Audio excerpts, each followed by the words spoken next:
Habari. Karibu kwenye chaneli yangu. Naitwa Pascal Luis. Niko maeneo ya Mwenge. Hapa nimepita kwa dada yangu mpendwa. Nimepumzika kidogo baada ya kutembea muda mrefu.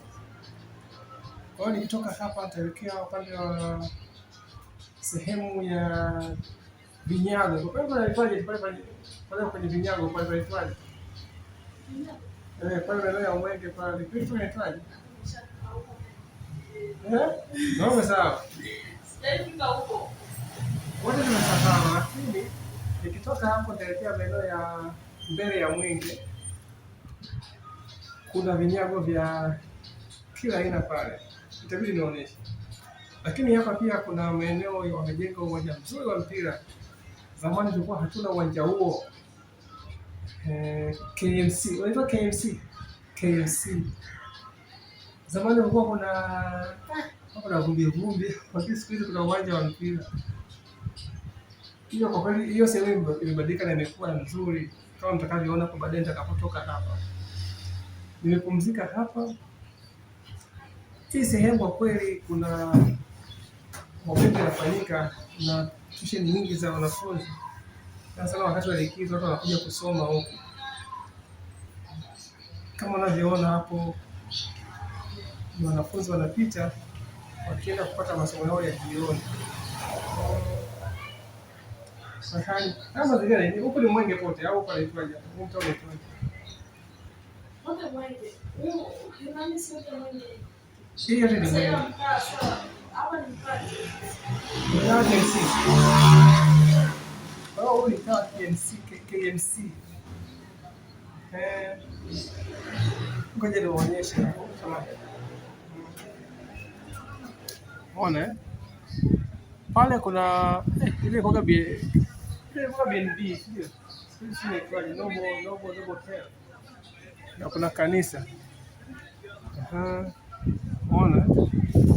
Hapa ni Pre-Medic Open School.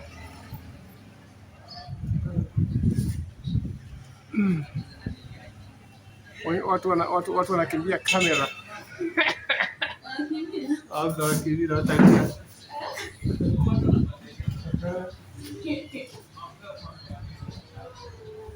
Kwa hiyo nimekula pozi hapa. Ya, namsubiri rafiki yangu mmoja hapa anakuja.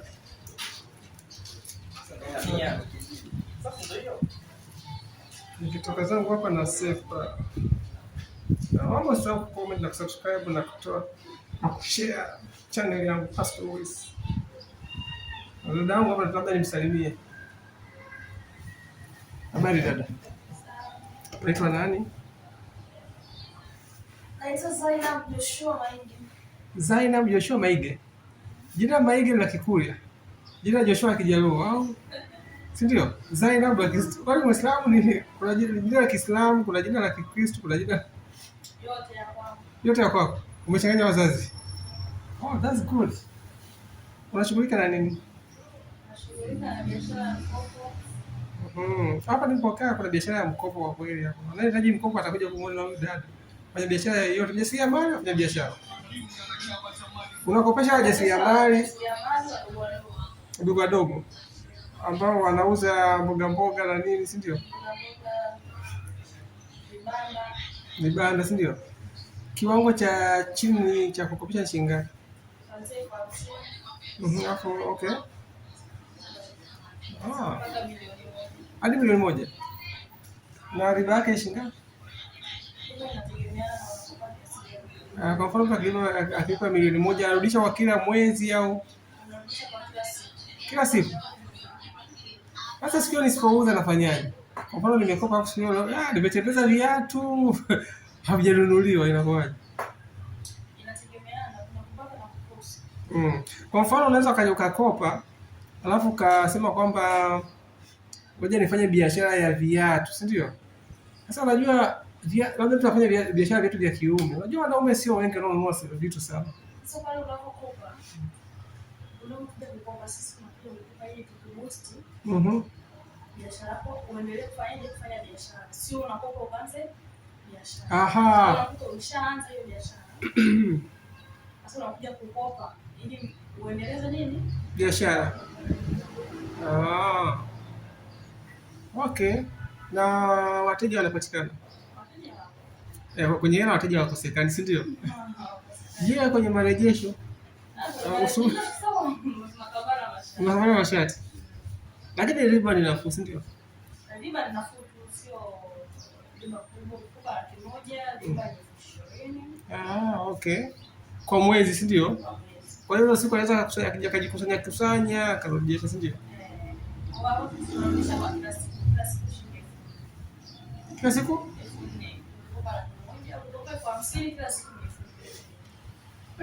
Changamoto inakuja kwenye nini? Of course kwenye marejesho, kwanza labda niseme ni tabia ya mtu, lakini pia inategemea ni biashara, mtu anafanya biashara gani, si ndio?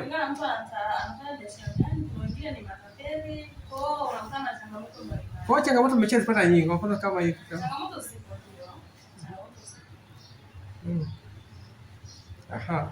Hapa tunabadilishana maana na dada yangu hapa Mwenge, changamoto na biashara anayoifanya. Kwa hiyo ni biashara ya mkopo, lakini pia changamoto kama hivyo zinaeleza, kuna matapeli lakini wanawasaidia watu. Huo ni ujasiriamali tunaita. Na namna gani? Umesema mwezi mmoja? Na mwezi mmoja. Okay. Sasa najitangazaje? Mimi najitangazaje? Tunapeperushi, tunatembeza peperushi mitaani. Tunapatia watu. Masokoni huko tunatembezea masokoni watu, mabodaboda.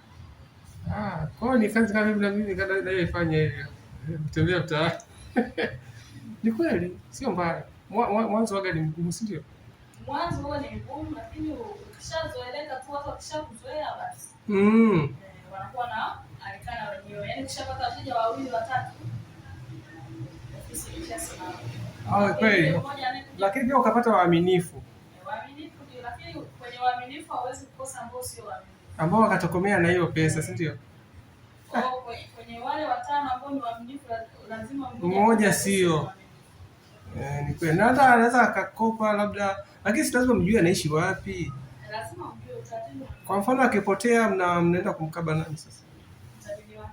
Mdhamini akiwa hayupo naye kasefa. Au lazima awe na makazi fulani, kwamba huyu mdhamini ana makazi haya na tunajua hapo kasi. Lazima tujue pia tupe mtu hapo mtu hapo. Sisi tunapokupa hela tunafuatilia kwanza. Je, huyu mtu ni mkazi wa hapa? Anajulikana, atambulika. Okay. Lazima uende kwa mwenyekiti wa serikali ya mtaa. Uchukue barua. Ukishachukua barua, kitambulisho cha NIDA au cha mpiga kura, unatoa kopi yote unaleta. Unakuwa na ushahidi wa kutosha, si ndio? Okay. Basi ni vizuri. Vizuri sana. Kwa hiyo baada ya miaka 5 unategemea kuwa baada ya miaka 5 unategemea kuwa nani? Yaani unategemea kujiona uko wapi katika upande wa kimaisha na kiuchumi? Baada ya miaka 5. Mipango ya Mungu, unasema unategemea kwa wapi? Mungu akijali. Na maono ya mtu. Tuna imani Mungu Mungu atatenda kama Mungu atatenda. Nategemea kuwa huenda mtu mkubwa mbeleni, lakini Mungu akipenda. Hiyo ni imani, na tunaomba dua Mungu apende. Maana kila mtu anaomba dua, yani asogee, atoke sehemu aliyokuwa na hawe sehemu kubwa zaidi. Sawa kabisa. Inaingia pale chaji, hebu kabonyeza kale. Maana kwanza kashangata haingii.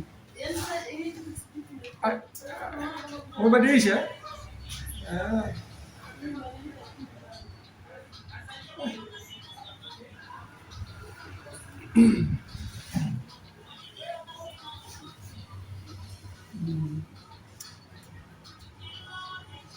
Tunasumbua. Kisumbui.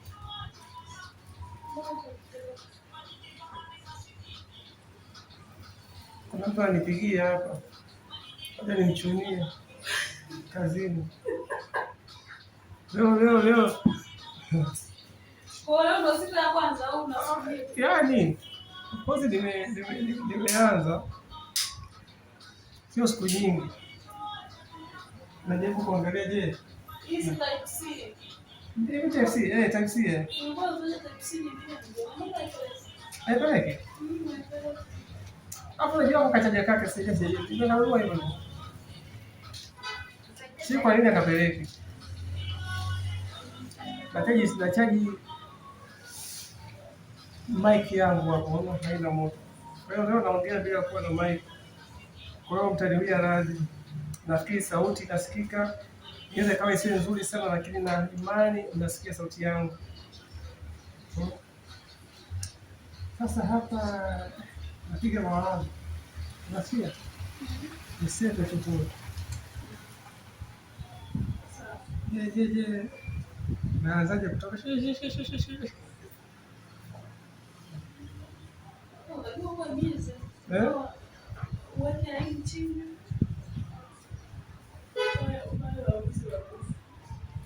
Maamuzi magumu.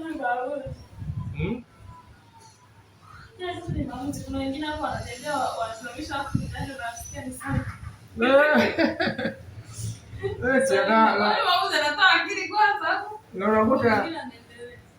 Okay, sawa. Basi hiyo ngoja nisepe. Hebu nisaidie kidole changu. Asante sana, ubarikiwe.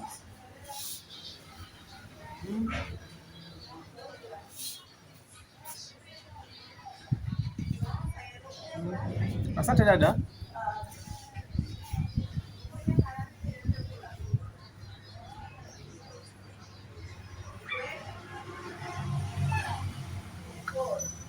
Pale mbele uwanja wa mpira kama tunaonyesha basi.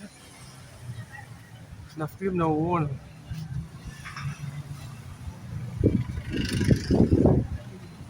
KMC.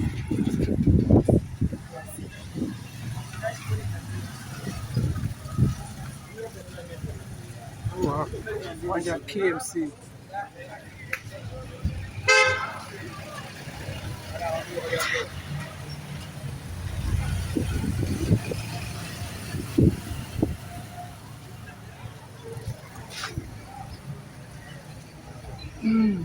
Hao mnaona ni wanafunzi ambao wanasoma tuition. Wamefunga shule wengi sana. Haya ya Mwenge hayakuwa hivi zamani. Kwa hiyo ni mazingira mazuri sana kwa sasa hivi, na hapa ndipo KMC Mwenge, mtaa KMC. Kwa barabara ni nzuri kama unavyoiona. Hapa ni maduka.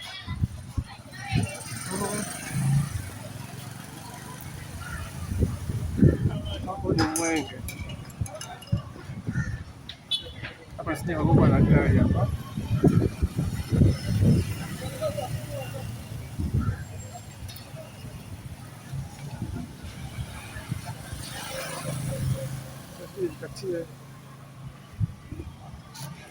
Hizi ni barabara mpya hizi kama unavyoziona. Huko kuna pikipiki inabidi nivuke.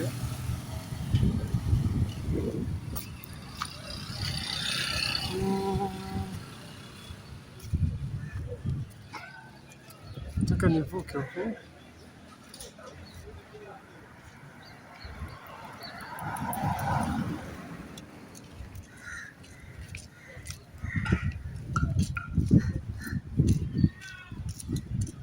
Huo uwanja wa KMC siwezi kuingia ndani, taonyesha kwa nje tu.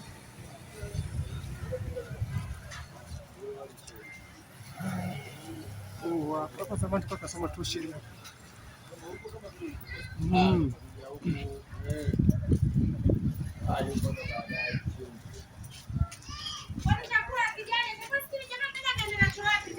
Wote ni uwanja, maeneo ya uwanja wa KMC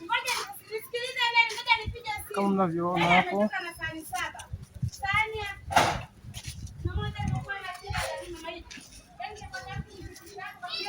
Umewekewa taa, kwa hiyo hata usiku unaweza kucheza mpira.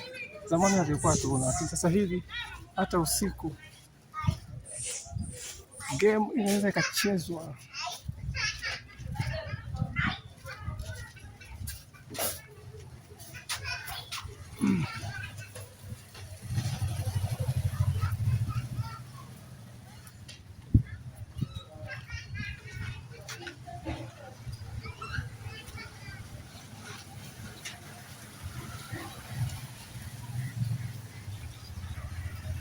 Yes.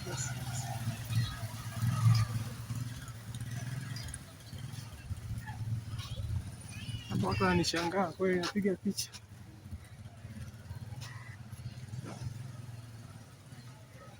Huu ni uwanja wa KMC. Huu hapa. Hakuna uwanja uwanja.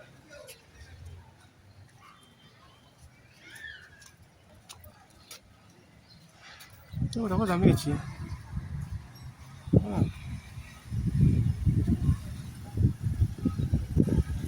Nipite hivi.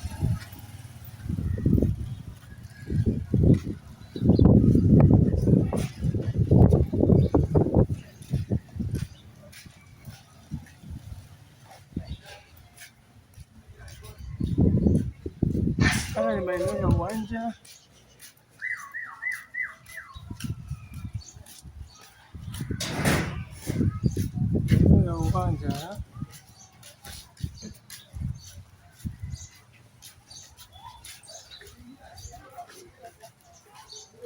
Hapa kuna maduka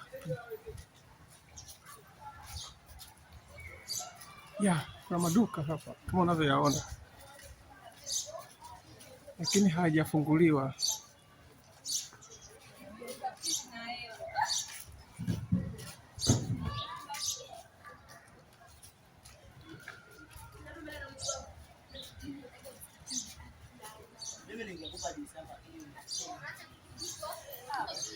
Kama unavyoona huo ni uwanja huko ndani. Siwezi kuingia sasa hivi.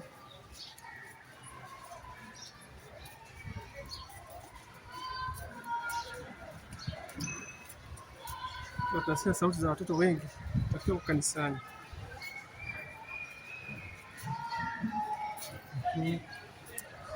Sasa hapa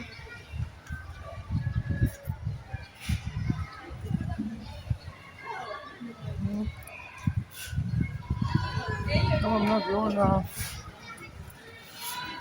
hili ni kanisa la Sabato hivi, halijaisha bado.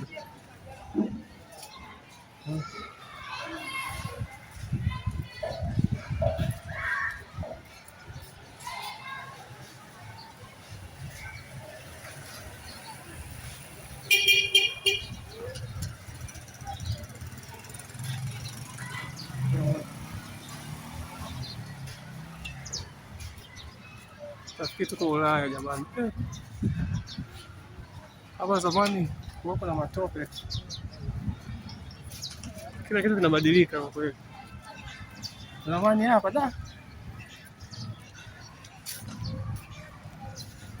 hapa ni Mwenge.